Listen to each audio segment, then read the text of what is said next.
What's good, y'all? It's brand new comic rack. This time, today's issue number 5, Powers of X. We're almost to the end game. We got one more, or no, actually 2 more. No, 3. One more for House of X. Wait. No, yeah, it is 2. 1 more for House of X and 1 more for Powers of X. We got 2 more issues. I had to think about that for a second. So yeah, let's just jump right in. Have a pretty decently sizable week. We got about 5 issues.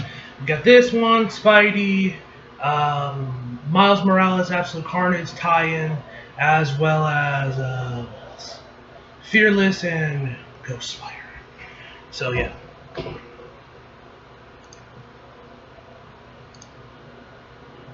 Oh. Okay. I was like, you have to get considered for a minute. Alright, let's just jump right and see what we got here. Alright. Come on. There we go. Alright. They will think we are doing one thing, but the goddamn jets.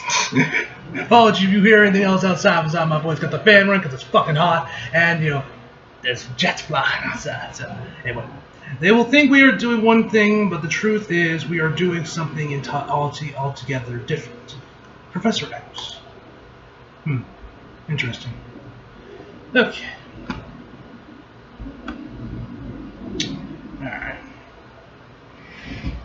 Alright, credits page. Okay. Really curious what we got here. Last time in House of X, we saw the mutants come together. We had Apocalypse and Charles Xavier shaking hands, which I would pay to get a Texas version of that and put it up on my fucking wall. That's fucking hype. But yeah.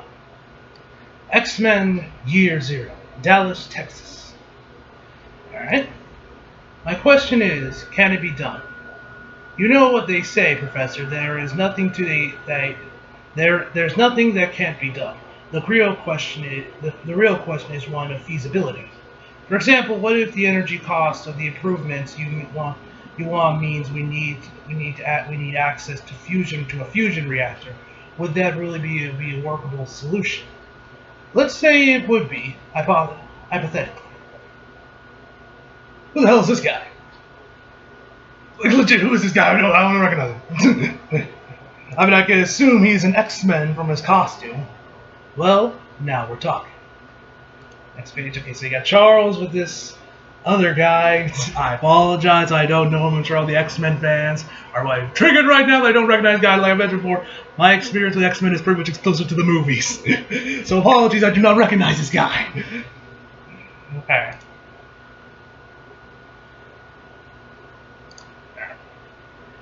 You're on your what, 3rd generation of Cerebro? 4th, counting the initial prototype of one, but only that first one was solely my design for Forge. Okay, so his name is Forge. Most of the improvements regarding range and sensitivity has been Henry McCoy's doing. And now you want to use the current functionality of Cerebro, the ability to locate any mutant on the planet, to also copy that mutant's mind, to make a backup of a sentinel being. Yes, that's correct. But in my gentle broaching of the subject with Henry, he was rather empathetic that it cannot be done. Beast is certainly smart, but this kind of machine building is, well, a bit beyond the good doctor's expertise. And as I see it, you have 2 problems. Volume. There are a lot of mutants' minds out there, Charles, and that number is growing every year. Then there's redundancy. In the micro, you're talking about a database of all mutants, of all mutant minds that's going to have to be accessed for updated versions of each mind.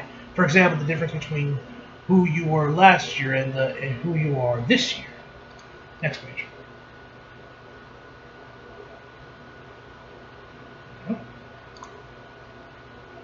And in the macro, you're going to need duplicate versions of the entire system, because you cannot afford to ever lose the data. So you need at least one backup. I would prefer 5. Yeah, well, I can't really blame Charles. You might need backups of backups of backups, so best be prepared. 1 main unit, 3 backups, and the additional one for unforeseen complications. Sure, why not? As far as I can see, that all that's stopping you is accessing to an unlimited power source and unlimited storage. Unfortunately, nothing like that.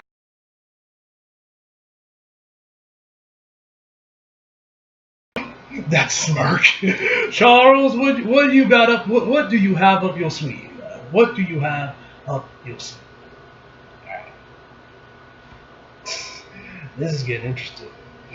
So what, are we gonna head over to some alternate dimension? I should have seen that coming. Earthbound as you are, it's easy to... The cloaked antimatter engine of Imperial design currently in our Earth's orbit. And I believe Shi'ar logic diamonds might be suitable for data storage. I'm not sure, you'd have to tell me.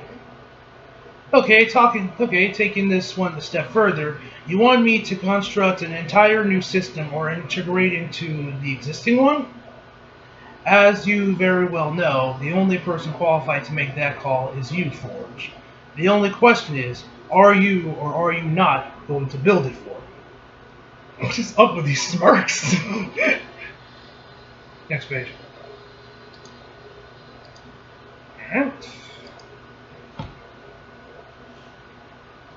Alright, Cerebro. Cerebro version 7.0 build C_2. Originally powered by Shira's antimatter engine, the current build of Cerebro now runs on a Krakoa non-place vent converted by Forge to act as an unlimited power source for mutants living on the island. Shi'ar logic diamonds still remain the primary choice for data storage, and are also how sinister DNA sequencing is cached. No forge increasing mastery of Krakoa and tech continues unabated. The transition of his prowess with the traditional machine building to biological machine building remains impressive. A revolution in Krakowian technology seems imminent. Functionality. Once a week, Charles Xavier copies the latest versions of every mutant mind to mobile redundant cradles, located in several locations across the world. These backups are the essence of each mutant, how they think, how they feel, their memories, their very being. The partial process takes approximately 3 hours. Once a year, Xavier does a hard backup of each mutant on the planet. Unlike the weekly backups, this process is not a partial backup, but a fresh copy of a whole mind. The process takes Xavier 3 days, during which the process cannot be interrupted and Xavier cannot be disturbed. Note, as previously stated, while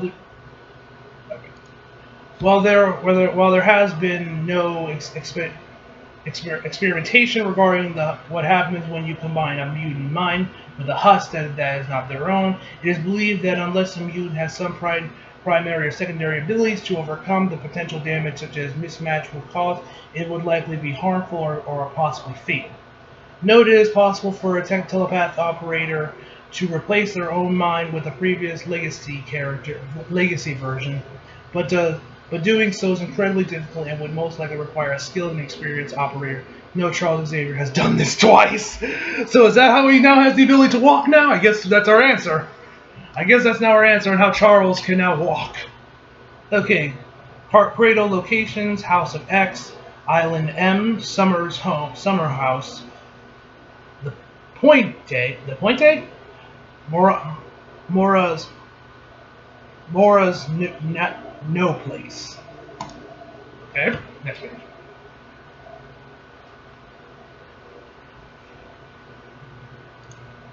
The X-Men Year 10, the Lover, I feel like that's French. That probably is French. Everyone out. All right, Emma. Next page.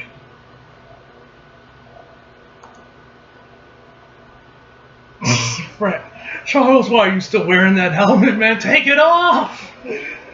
You can't stop sulking around. It's unbecoming. And frankly, you haven't been subtle enough for that kind of work in quite some time. Hello, Emma. I feel like you're looking for. I feel you looking for me at the Canova, but this seemed a more appropriate place to meet. Why are you here, Charles? Hey, also we got Magneto here too. For the same reason I am, to see you, Miss Frost. Ah, so it's the two of you together. This is either going to be incredibly heroic or terrifyingly reckless. Dare I ask which? Next page.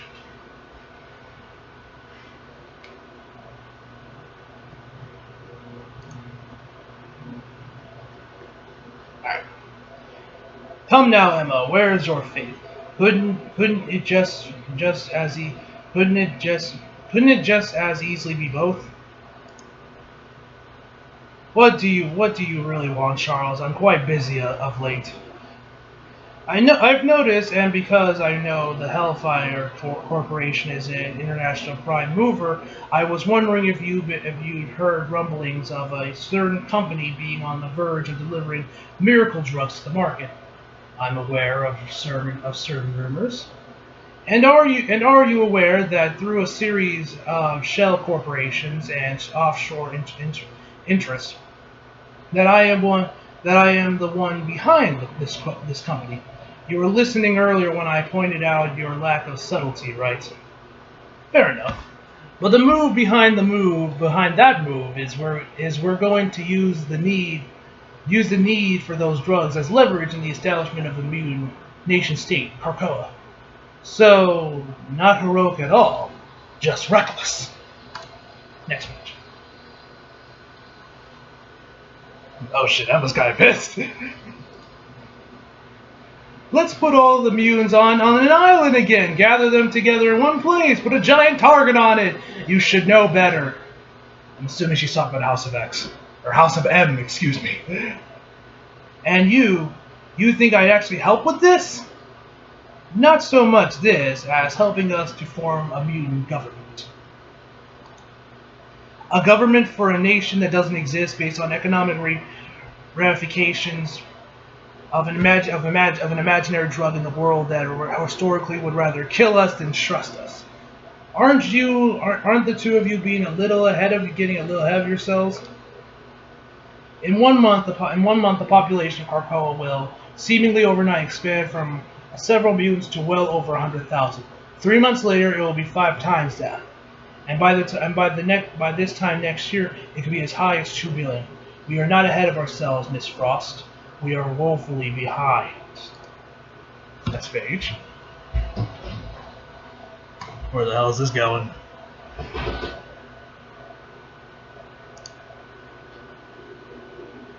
My God, you're serious, aren't you? This is that day you have been waiting for. To make right all the things that went wrong. What's going to make a difference this time? Let us show you. Alright, next page. Holding a flower. I'm assuming this from Krakoa. Later, Krakoa. One more time, then for the children. Alright, I'm in. Tell me, what do you need? Next page.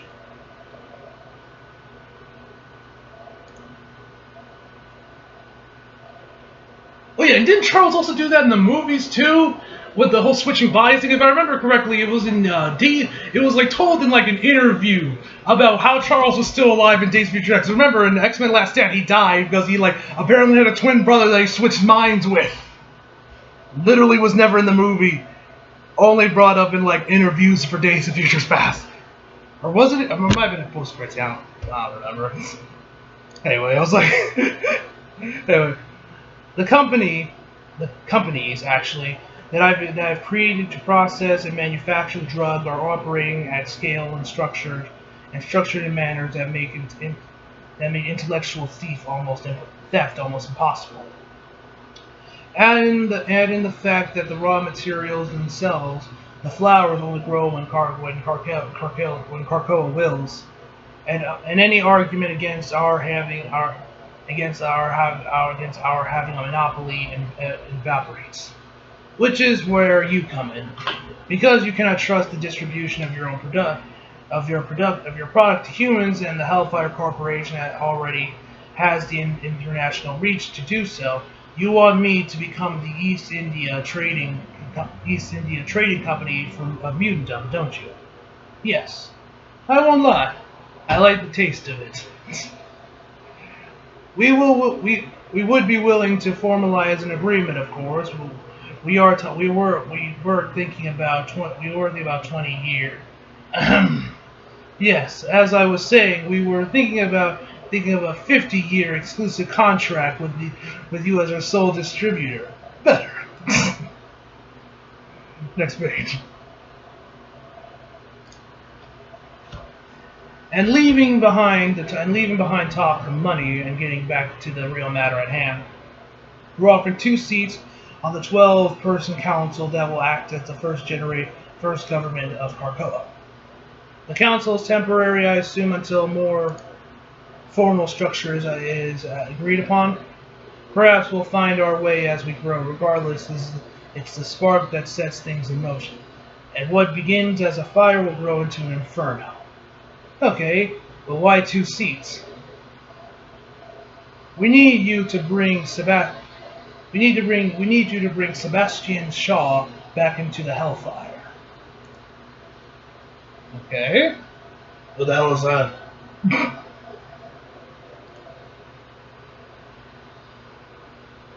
But I just got rid of him. We need you to be the face of our legitimate trade with the nations of the world. The consummated politician who partners with countries with which we have official relationships. And for the ones we do not, you want Black King to run the Black Book's operations into countries who reject our sovereignty. Get the drugs in, get the mutants out. Can we count on you? Will you do it?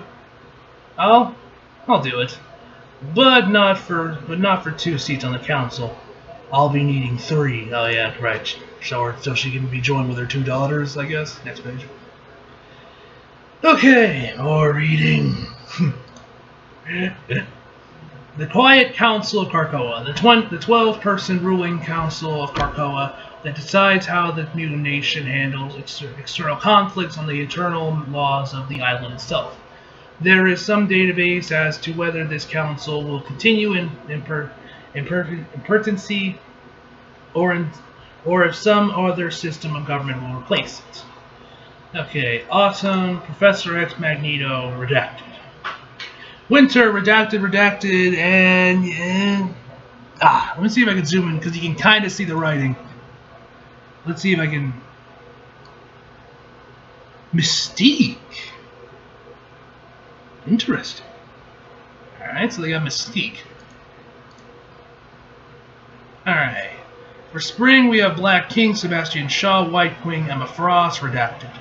Summer, redacted. Carcoa, Cypher, Carcoa. Next page.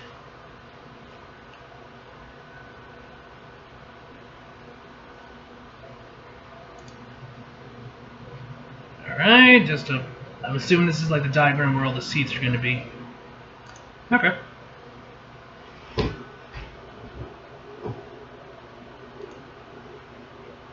The X-Men, Year 10, a summoning. Mutants of Earth, we are building something. All of you, all our brothers, all our sisters, all. Now is the time to put aside all differences and realize we are one people. So I am extending to you an invitation. Join us, for you have a place here. Next page. No, hey, isn't that guy in the '90s cartoon? The guy with like the mechanical arms? Pretty sure he was in there. It is a place of refuge, of sanctuary. It is your home. Who's this? And we will be waiting for you here on Carcosa. So let me in. So let me see if I understand you clearly. You're inviting all the mutants on this planet to live together on your perfect little island. Next page. Looks like we're in Atlantis. So we're gonna be talking to Namor. Come on. There we go. There we go. Alright. Yeah!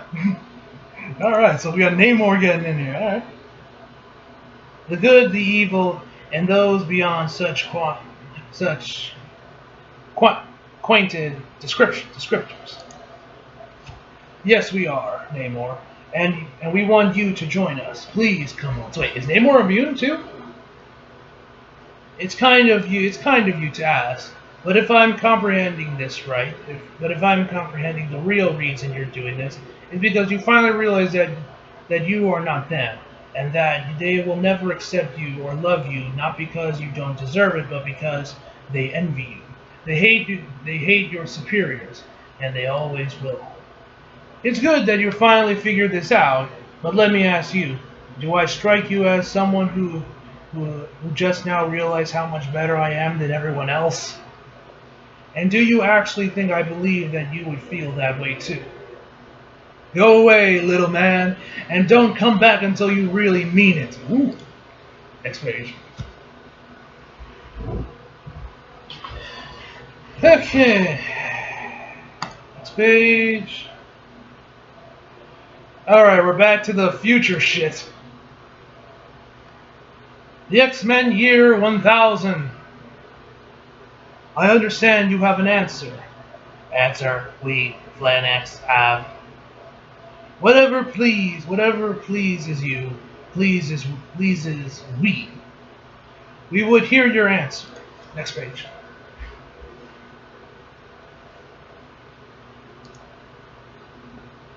These are our Phalanx terms. Oh. Ah! By them we Phalanx accept. Okay, next page. So the dude just disintegrates. Lay dead. Okay, they agree. Why then did the Phalanx destroy the Elder? There's really not enough data to make an error-free projection. Librarian. Best guess then. Very well. As humanity evolves, so did machines. It's how you modeled us after yourself, so we could become more. We could improve. Together, we've harnessed the entire power of this planet, and we are approaching the ability to harness the sum total of our solar system, which is Promethean, but on a universal scale, not mighty, unlike them. I, along with all thinking machines on this planet, am composed of small, self-improving and self-replicating machines. The Phalanx operate in the same manner, more sophisticated, yes, but similar. This is almost certainly not true for their masters. They are most likely machines made of machines as well, but not technology. No, they are probably constructed using the fundamental components of all things: elementary matters, universal particles, electrons, protons, leptons, possibly even primordial cryosomes. These theoretical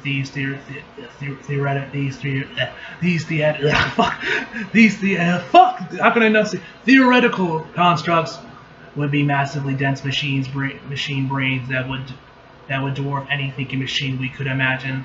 The real question is, how dense are they? Because if they are dense enough, then they could collapse space and time around them and become singularities. I know this part. It's the time theory. It states that at the heart of every black hole in the universe, there is actually a supermassive machine brain, each one containing the collective intelligence of a society so advanced that it collapses on itself. Next page.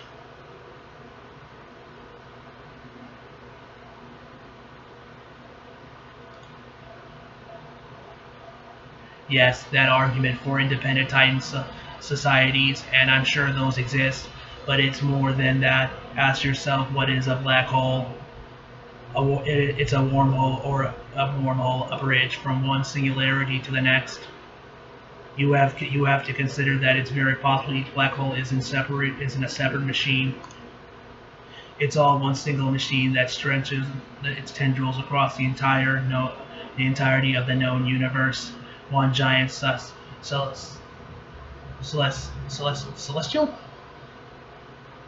celestial intelligence so far beyond us, it might as well be that mankind spent so much time looking for. Fascinating, terrifying, but that doesn't explain why the Phalanx ate the Elder.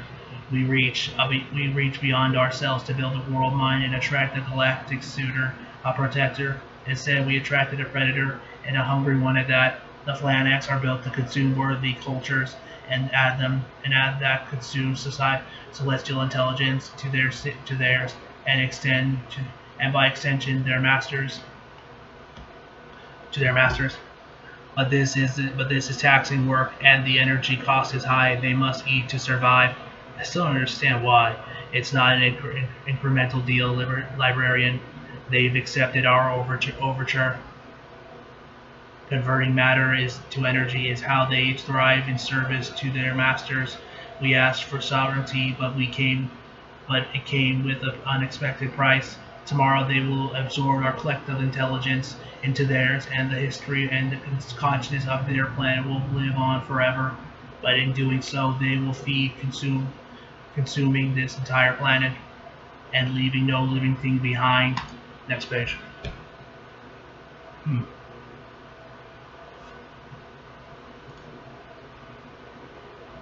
Types of societies, universal. Titan. A Titan is an interstellar society that has become so advanced that the density of its undefined intelligence has collapsed space and time into a singularity. All universal societies exist in a particular temporal space, but unlike strongholds or dominions, Titans are singular. Hermetic intelligence, isolationist, and not a collective or a group. Like all universal societies on the Kardashev scale, a Titan represents a type O society, SI 100 million. Stronghold. A stronghold is a small network connected Titans, normally 5 or fewer, typically confined to a galactic cluster or a dense collection of scattered galaxies. Unlike Titan strongholds are not lone wolf societies that seek to avoid conflict with other universal societies. Strongholds are warring factions seeking to actively destroy or absorb other strongholds in order to achieve dominion status, and often challenge the sovereignty of dominions themselves. And machines have religion, expansion, conquests are the altar at which stronghold worships. SI undefined dominion. A dominion is a collective of 10 or more Titans acting in unison to control a particular sector or sectors of space in both arenas and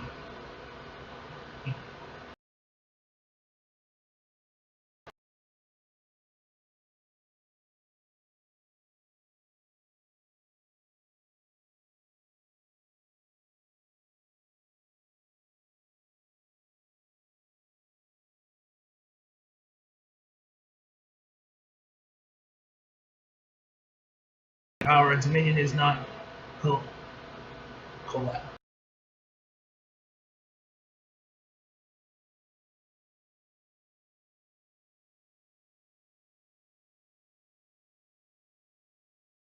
from any other mythical or religious comparisons. Note, beyond universal abstracts under which dominions are seen as naturally occurring, the only prime threat that the Dominion fears are the world eaters, Galactus, and the singular universal manifestation of life, the Phalanx. Next page. Okay, Technarch, World Mine, Phalanx, Titan, Stronghold, Dominion. Next page.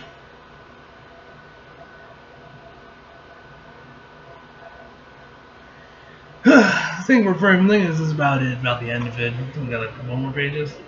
So, oh yeah, this is pretty good. Alright, let's see what we got. Come on! Come on! There we go. There we go. When you see me again, understand what that means. Name it.